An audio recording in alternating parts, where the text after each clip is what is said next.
Hey guys, Sequoia here from Phoenix Off-Grid Solutions. Today we're going to talk a little bit about my favorite DC switches. These are very simple, affordable switches that you can get on Amazon. I'll have some affiliate links in the description. Check them out.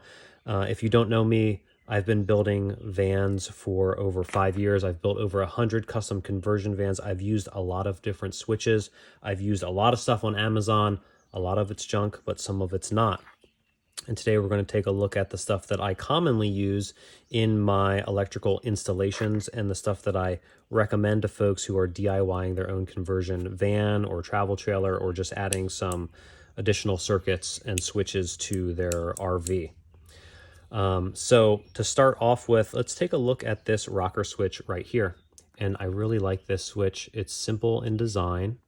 And what it does is it basically connects a circuit, right? There's a power lead coming in, which is our hot. It goes through the switch, which opens or closes the circuit. Open being the door is open. There's no connection going from doorway to doorway. When the door is closed, when the circuit is closed, the electric flows from one side of the doorway to the other. And that's what this switch is doing here. This one has a nice little light, which is why there's a third wire. And in the past, I've spent a lot of time and thrown out a lot of control panels using this little switch right here, right? This is a very simple design. There's an in and then there's an out. The switch opens and closes. Now, the trick with using this little switch here in your build is that there's not a lot to work with. There's not much of a collar, so your level of accuracy has to be spot on. If you blow out some plywood, you can't hide it with this. Also, this switch comes with these like plastic little spring wings or fins. There's also this little keyway here, which helps keep the switch from spinning in its hole. But this is really designed for a very thin panel, maybe a dashboard plastic, something where you can really pop this in and then the wings lock and the keyway locks in to keep it from spinning. Even then, I mean, it's easy to get off to the side, and so you're looking at, a few degrees off when you have a bunch of switches in line. It's really hard to line these up too. If you're doing multiple switches like this in a row, and you're gonna have switches up and down and all over the place. And you're gonna throw out your control panel and start over. Ask me how I know. So what this does is it takes this simple switch design and kind of upgrades it. It gives you a few different features, right? So one is it gives you pigtails with spades, and these spades have a little spring mechanism inside, so they lock on to the male part. Let's see if this can even really get these to wiggle out now. So the male has a hole in it. This has a fin or a spring with a little divot pushed in. So when you push these on, they click on. So you don't have to worry about the spades that you're buying and the pigtails that you're making for, a switch like this that doesn't have them on, which a lot of them don't, to save money. It comes with that. And then you have, an extension of wire, which is great. You can just take this right to your Waco clips. I used to wire all my switches with these butt connectors. You crimp these on and then you heat shrink them, and it's a solid connection. But man, if you mess up, you're starting all over. And if you have multiple wires, if you have a main power lead and it goes to 3 different switches, you're coming up with a really messy way to get your wires, in and out of these butt connectors. And the solution is using these Wago clips, right? These are little spring-loaded locking levers where you stick your wires in, has a little strip gauge on the side, stick your wires in, these click down and hold your wires in. These are very popular in Europe, and they actually use these in residential applications where they have 230 volts over there. But in this situation, we're only using these on maybe 12, 24, 48. So I don't mess around with wiring switches without using these Wago connectors. It makes it really easy. If you mess up the wiring, you just undo the lever and switch your wires. Simple, easy peasy. Easy to test your wires too. Easy to add on wires. The list goes on. So right, we have the spades that connect into the back of the switch, and then this switch, see if I can even get this to pop out. I don't think I can, but basically it's a rocker switch just like this, except it has a collar, a big collar with a lot more room to work on the back. it clips in, and then you use a hole saw to drill the hole, and then this slides into that. The one thing I don't like about this is that this collar isn't deep enough for 3/4 inch material, which a lot of folks use in their conversion vans. So you kind of have to step down on your control panel and use a 1/4 inch piece, maybe 1/2 inch piece. Or what I do is I drill a hole, maybe I think 1/8 might actually do it, or I use, an inch hole saw and kind of ream it out a little bit, and then just pop this thing in. You can use some silicone, and then the threads just kind of hold it in place. You spin it to where you want it, and then you let your maybe even use some Sikaflex, let it cure, and then you're good to go.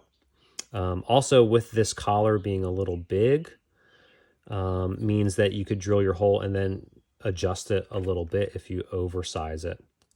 You'd have to use the locking collar in that situation. So I really like these switches right here. This actually will be used for a Victron main on and off switch. This connects to the remote port on the Lynx BMS. It will turn the main contactor on and off on your Victron system remotely. Simple and easy. And it's actually for a DIY client, right? So the person is dropping their van off to me. I install the system with just the electrical and the electrical box, and then they have to wire it themselves. And so I'll just give them a bunch of wire with this on the end, and they can install this wherever they want. Another switch that I really like is this dimmer switch. In the past, when I first started building vans, this was the dimmer switch that you could get. And it was rather expensive for this little guy. Again, you had to be dead on with your accuracy. You drill a little hole, you slide this through, then you have a collar that screws down. But it's only meant for something really thin, like 1/4 inch, or like a metal panel, maybe in like a industrial supply cabinet, or a dashboard. And then you have your little switch that, clicks on and off, and it has very short wires, very tiny wires. I mean, even the new one is they're pretty thin, but they're not just like coming straight out of this hard block. I've had these wires bend and break, and you have to replace the switch. It's just a mess. So what somebody did was they upgraded it, and they took this whole thing. They probably just popped it in this box, but now it has some strain relief, right? There's some longer wires. There's a label for how to wire your wires. Also, there's this mounting plate, right? So I just use a hole saw. I put a hole through my cabinet, pop the back through, my wires out the back, and then you use 2 screws, and you're done. Again, you can oversize your hole so you can move this up or down to make it, in alignment with your other switches. But this is really easy to install for dimmer lights on your ceiling. I'll also give you a couple links for my favorite LED ceiling lights, and they can be tricky too. I've gone through lots of sets, and I've found the ones that work for me. Right, so there's our dimmer. And then we have this really nice latching switch. It's by a company, Appeal. It's B for blue. The little ring illuminates, or I should say you can wire it to illuminate when it's on, when it's off, on all the time, not on at all. Don't be scared with all these wires. It comes with a little wiring diagram, and it's easy to set up. Again, if you're using the Wagos, perfect situation. The one thing I don't like about these is, look, the flange is really thin too. You don't have a lot to work with there, so you better be dead on, or maybe you have a CNC and you have some holes cut for you. Or again, you use something, thin and cheap. I like to use door panels from the Sprinters, the ProMasters, and Transits.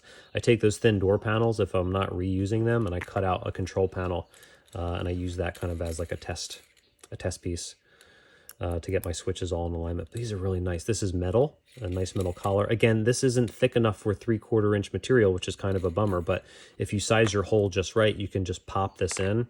And in a lot of situations, I just use the back of this harness, and I think this distance between here and there is almost 3/4 inches, and so it kind of holds your switch into place, right? This doesn't it doesn't spin, and you can't tell if it's spinning. I think some of them have a label that's etched into there, but on this one, you don't have to worry about it spinning. You just press it on and off, on and off. So yeah, and then also too, right? We don't need to worry about running wires through a hole. You just pop this little guy in, and then you have a whole pigtail right here, a whole harness. So another one of my favorites. Let me know if you have any questions. Let me know if you're using these switches already and you like them. Again, I'll have some affiliate links in the description. My name is Sequoia. I've been building conversion vans and off-grid vehicles and off-grid electrical systems for over 5 years. I have an install shop here in Morgantown, Pennsylvania, but I also offer a DIY van build consulting program for folks that are building out their own vans. They want expert support along the way. I offer a variety of different ways that we can work together, but it's basically designed to help you build a better camper van with somebody who is a professional and can answer your questions one-on-one. So give me a like and subscribe. I hope you like the video. I'll see you next time.